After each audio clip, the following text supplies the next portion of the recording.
ఓం శ్రీ సాయిరామ్. శ్రీ గీత 3వ అధ్యాయంలోని 34వ శ్లోకం గురించి ఈరోజు తెలుసుకోబోతున్నాం. సాయిరామ్. భగవానుడు గత శ్లోకములో జ్ఞానవంతుడైనను అనగా శాస్త్ర పాండిత్యము లేక లౌకిక జ్ఞానము కలవాడైనను తన ప్రకృతికి అనగా జన్మాంతర సంస్కారములు కలిగినటువంటి స్వభావనకు అనుగుణముగానే ప్రవర్తిస్తున్నాడు. ప్రాణులు తమ ప్రకృతి అనుసరించే నడుస్తున్నాయి కాబట్టి ఇక నిగ్రహం ఏమి చేయగలదన్నారు. ఇప్పుడు రాబోయేటువంటి శ్లోకంలో ప్రతి వాడు తన ప్రకృతి అనుసరించి వర్తించునో ఇక కర్మబంధం నుండి విడిపెట్టగా తడేమి చేయాలనే ప్రశ్నకు సమాధానం చెప్తున్నారు.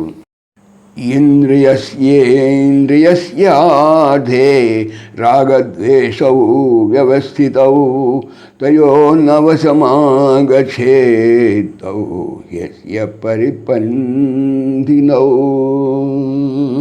ఇంద్రియస్య ప్రతి ఇంద్రియము యొక్క అర్థే విషయమందు రాగద్వేషవు రాగము ద్వేషము వ్యవస్థితౌ ఏర్పడి ఉన్నది. తయోహ ఆ రాగద్వేషములకు వశం అధీనమును నా ఆగచ్చేత్ పొందకూడదు. తౌ ఆ రాగద్వేషములు అస్య వీనికి పరిపంధినౌ హి శత్రువులు కదా. తాత్పర్యం ప్రతి ఇంద్రియమునకు దాని విషయమందు అనగా శబ్దాదులందు రాగద్వేషములు అనగా ఇష్టాయిష్టములు ఏర్పడి ఉన్నాయి.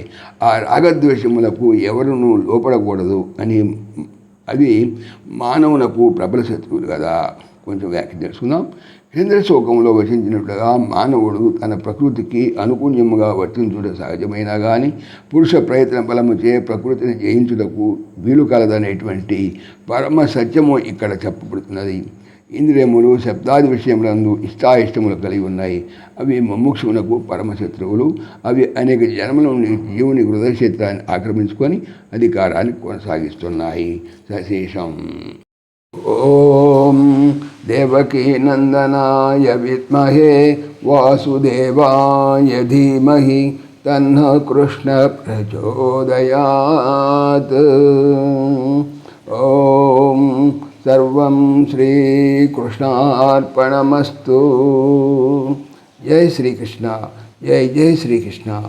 ఆత్మీయులకు మనవి, శ్రీకృష్ణ పరమాత్మ ఈ ఛానల్తో పాటుగా అనంత మహిమల శ్రీ సత్యసాయి అనేటువంటి మరొక యూట్యూబ్ ఛానల్ చేయిస్తున్నారు. దీనికి సంబంధించిన లింకు డిస్క్రిప్షన్లో చూడవచ్చు. జై శ్రీకృష్ణ. జై జై శ్రీకృష్ణ.